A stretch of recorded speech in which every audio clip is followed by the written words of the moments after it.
Welcome to Marriage IQ, the podcast for the intelligent spouse. I'm Dr. Heidi Hastings. And I'm Dr. Scott Hastings. We are two doctors, two researchers, two spouses, two lovers, and two incredibly different human beings coming together for one purpose: to transform the stinky parts of your marriage into scintillating ones, using intelligence mixed with a little fun. Howdy, partners. Welcome back to another thought-provoking episode of Marriage IQ. Woohoo!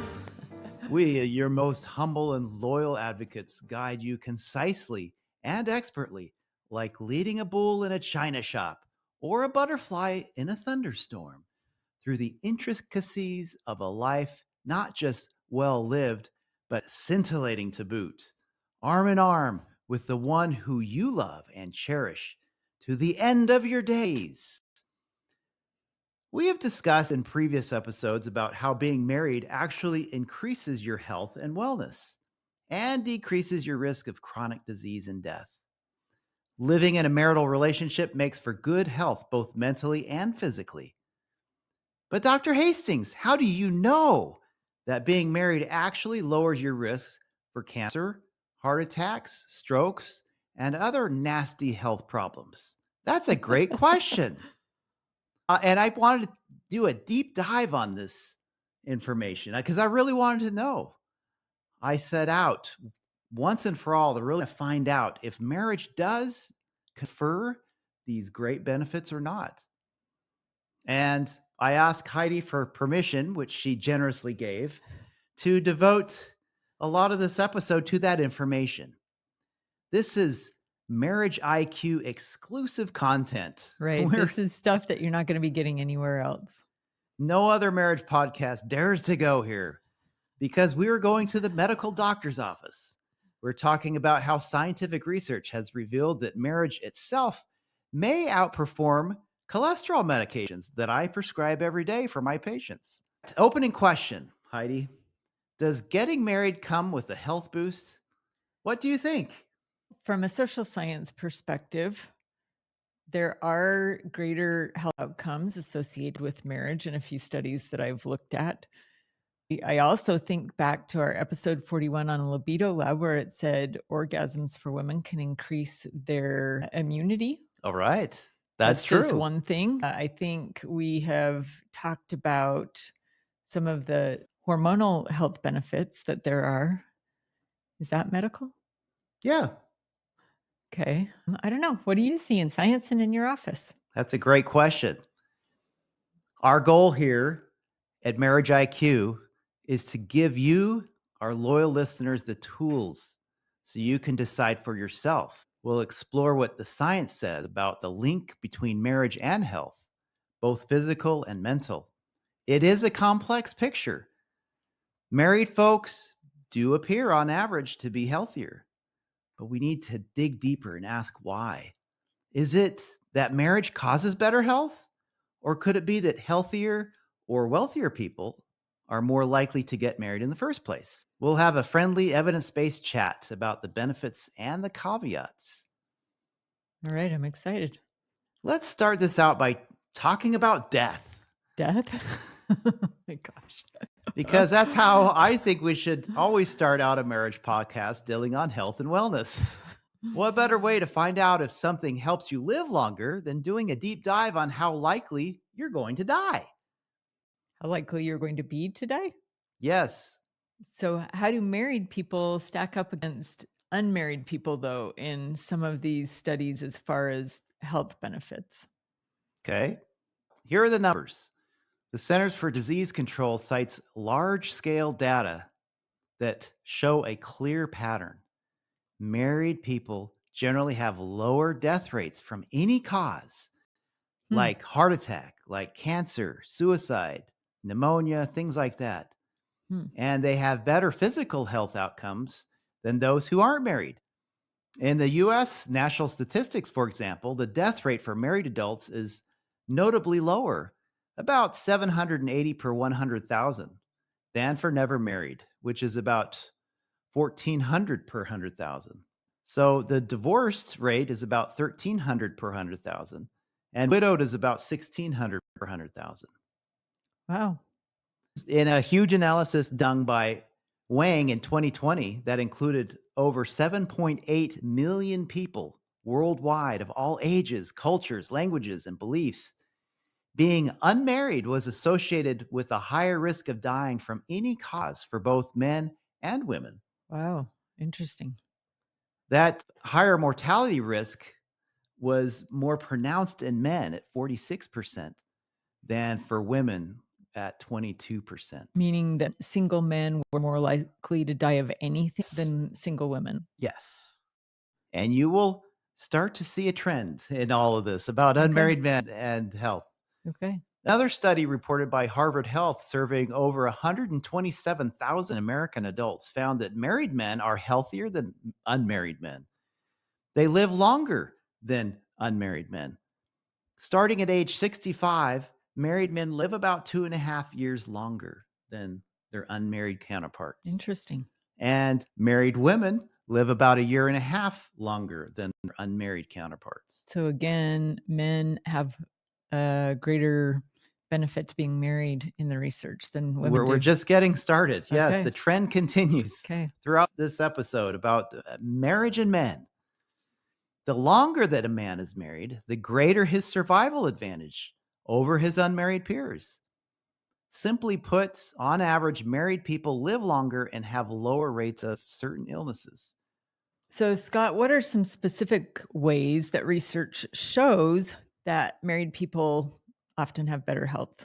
All right, great question. You want to dig down on Yeah. Let's get specifics. some specifics going Let's here. talk about marriage and heart health.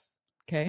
It's a really great place to start Yeah, because the heart is really the center of marriage, right? Okay. So, does marriage impact heart? it does. Okay. Marriage's biggest impact seems to show up in conditions like heart disease. For example, a study of over 94,000 people by Akita in 2007 found that never married men had over 3 times the risk of dying from heart disease. I know why.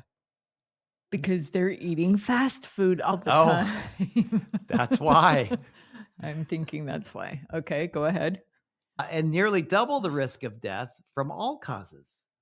Okay. Probably more fast food. Probably. So I geeked out on this and did a deep dive and reviewed the Cochrane library online. If you're unfamiliar with Cochrane, they are the gold standard for meta-analyses on looking at different conditions. Okay. So a very reputable source.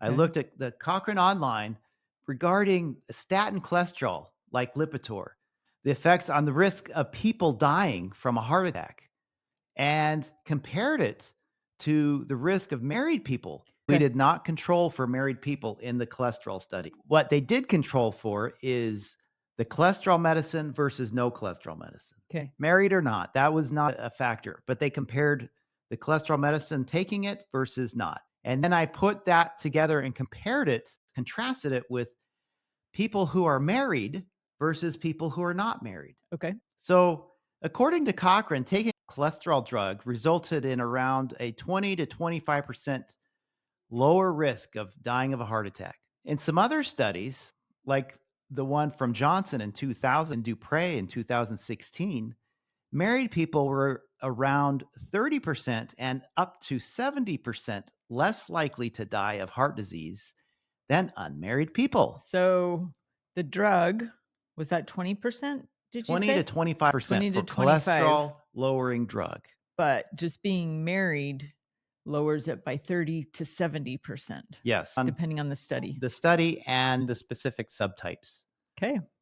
Wow. That's a big difference. That's significant. In fact, in the Dupre study, they said, quote, after accounting for more than a dozen socioeconomic, psychosocial, behavioral, and physiologic factors, we found that current marital status remained the most robust indicator of survival following a heart attack. Wow. That's incredible. Yes, I love it. Data research, right? Yep. Does this mean that simply being married works better than Lipitor? It may be. It's very important. Yeah, I think that is a good statistic. I don't personally know a lot of people taking Lipitor. And for me, the big scary word in health is the C word or cancer. So tell me, how does being married impact either chances of survival from cancer or chances of contracting cancer? Great question. Married people actually are diagnosed earlier with cancer than unmarried people. Question.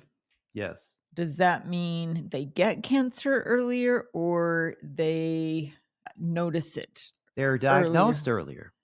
So, again, that might be a So that's like, confounding hey, variable. honey, make sure you're getting your colonoscopy. Right. And also, married people might have more access to resources. And Oh, so they yep. may get diagnosed earlier. So you're not saying married people have more cancer. No, I'm saying they're diagnosed earlier Okay. than unmarried people. Okay. But here's the kicker Okay. is that even though they might be diagnosed earlier, they survive the cancer longer.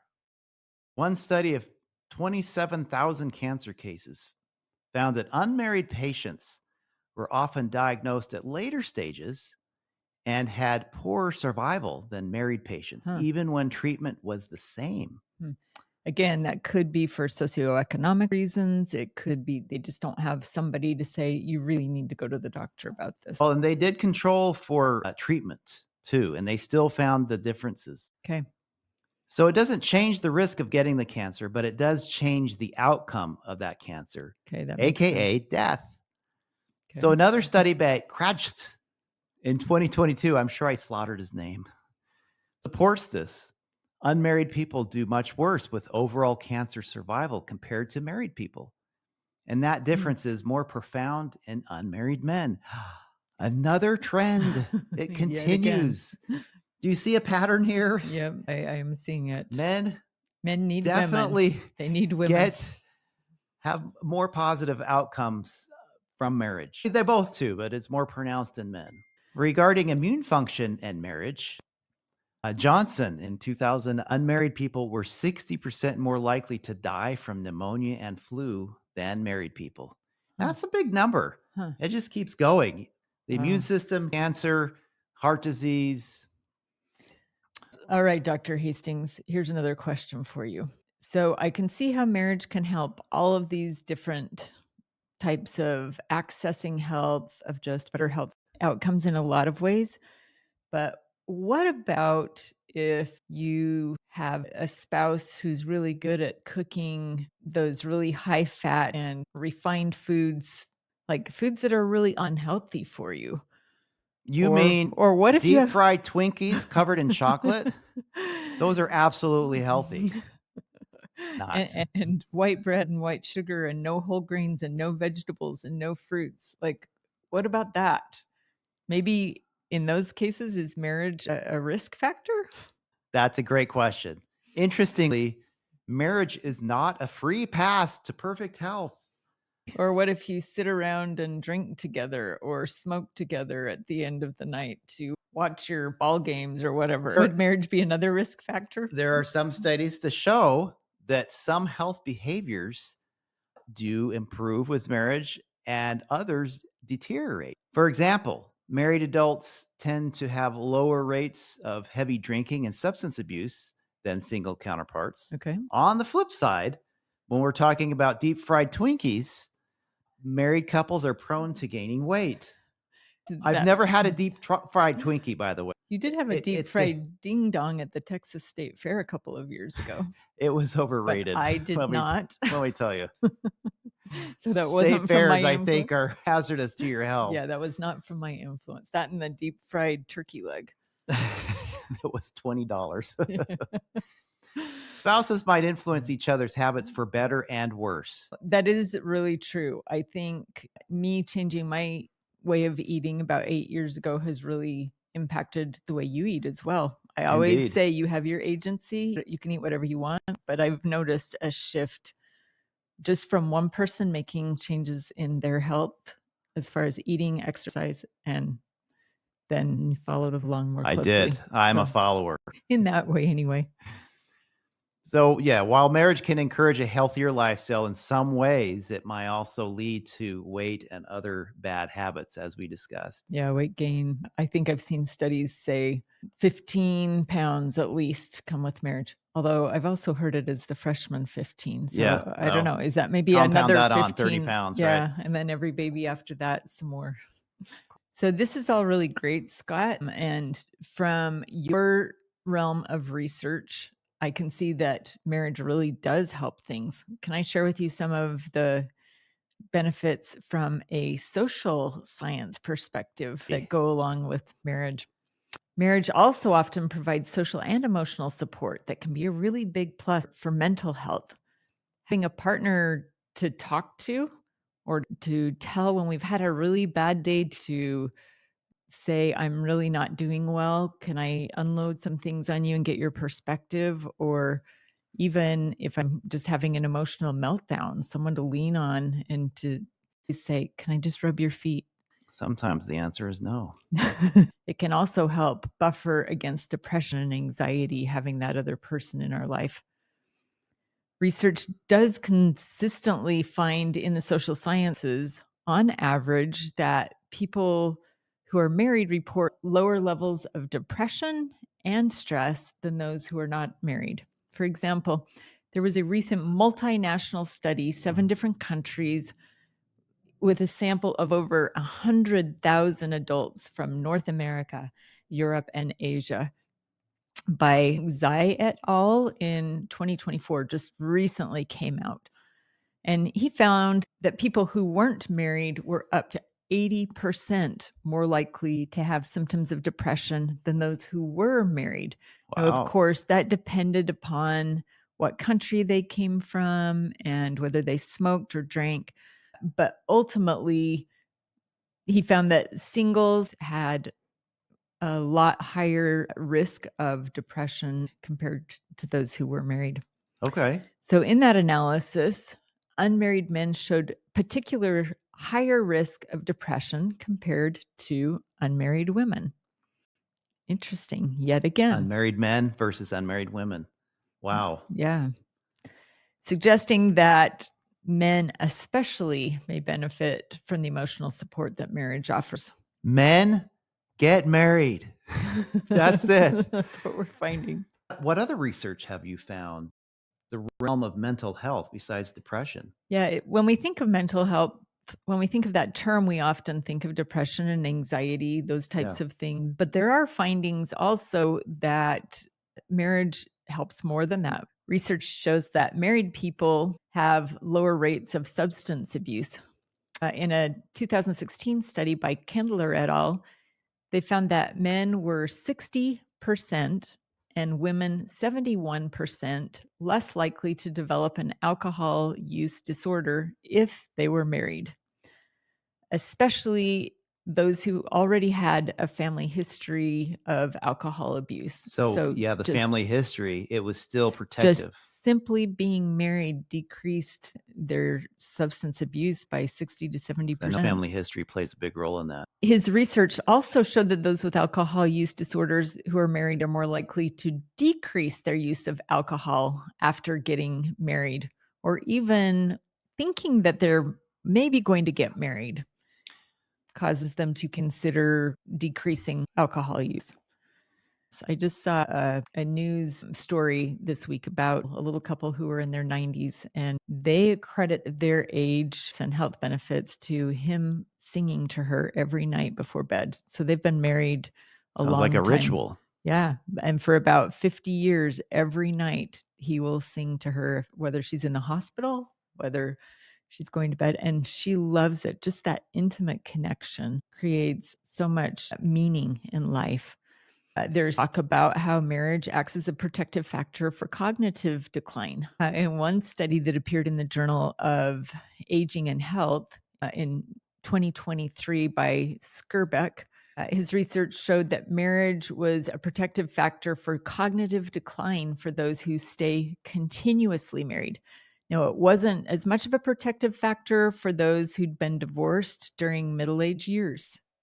But if they had stayed married for decades, their ability to hold on to that cognitive function longer was significantly better for those who were married. So people who got married later in life, it maybe was not as protective as those who were married earlier and then stayed married later into life. Those kind of things made it dip a little bit. Again, you can see some of the research that you shared that may be similar reasons. For example, married individuals tended to have lower rates of dementia in older age than those who had divorced. When I think of my parents, I see how my mom has taken care of my dad. About 10 years ago, he started to have cognitive decline, and she would do puzzles with him. She would have him fold the laundry or do the dishes or look at pictures and say who people were. All of those, I think, slowed down his cognitive decline. And this hits home for us as we both have one parent who has dementia. So we're trying to do all we can to avoid that. Yes, including doing Marriage IQ podcasts. That's right. Learning all there is to learn about podcasting, learning new things and doing it together and holding each other accountable. Yeah. Now, wait a minute, Dr. Hastings, my love. Are you saying that everything is the same, whether I have a great marriage or a bad marriage? It's definitely not just about being married that matters. It's really whether or not you're happily married that makes the difference for mental well-being and other illnesses. So as you might imagine, a supportive, loving relationship can really positively impact your mood and self-esteem. Whereas if your marriage is strained or has lots of conflict, neglect, abuse, chronic stress, or is plagued with sexual betrayal known to trigger mental health problems, those are definitely considered risk factors. The outcomes are actually the total opposite. People in really unhappy marriages often report higher anxiety and more depression and even PTSD like effects. Single people actually have better mental health outcomes than people who are stuck for decades in unhappy marriages. So it sounds to me, Dr. Hastings, like people who are married need to listen to podcasts like Marriage IQ and encourage their friends and family members and loved ones to so do the that they can same. flip the script and have scintillating marriages. So, listeners, if you are in a marriage that's causing you significant psychological pain, the research on happy couples doesn't apply to you necessarily, and probably not. In those cases, getting help with therapy or counseling, again, listening to Marriage IQ podcast, reading some books, or even leaving the toxic relationship can be the healthier choice. There's a study from 2019 by Elizabeth Lawrence from UNLV that showed that happy marriages really do matter. Compared to individuals who said they were very happy in marriage, those who checked the box that they were not happy in marriage were over twice as likely to report worse health circumstances and almost 40% more likely to die in the follow-up period. I think this study was a longitudinal study that went over about 14 years. And that took into consideration socioeconomic status, geographic location, religious factors. So they tease all that out. So we have an even playing field when we're looking at the we're research. just looking at happy marriages versus unhappy marriages. Right. And there was a really good study I looked at that showed the benefit of physical touch on our mental health. So just having somebody to give us a hug can really be an improvement for our mental health. Another study by Robles in 2015 showed that people in high quality marriages had measurably better health and lower mortality risk than those in low quality marriages. It was similar in magnitude to well-known health factors like diet or exercise. So when we're interpreting all of these studies, Scott, on marriage and on health, we need to remember that they often assume average marriage quality. If you have a rock solid, loving marriage, you're likely to reap more of the health benefits that we discussed. If you're in a really tumultuous type of a marriage, those rewards could disappear or even turn into risks. So that is a big caveat here. Marriage itself isn't a guarantee of good health. And so we really need to express that. And also, if you have a really good marriage, it's not necessarily a guarantee that you will never have really chronic health problems. I think what we're seeing here is that marriage in and of itself is a protective benefit, but a healthy marriage has more of a protective benefit. And if you're single and you have good relationships, that might be more of a protective benefit than just being married. So that brings us all back to correlation versus causation. We talk about that a lot on Marriage IQ. What came first, the chicken or the egg? So does marriage really make people healthier? Or do healthy people get married at higher rates? Okay. Yes, and yes. Okay.